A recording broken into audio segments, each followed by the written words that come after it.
भोरवे में नदिया नहाइला, आदित्य मनाइला हो।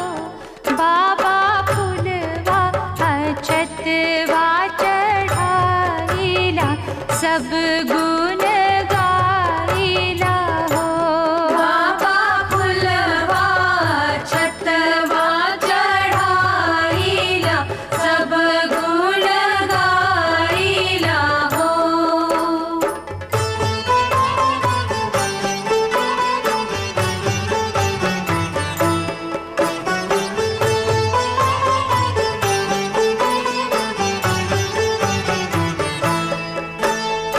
अस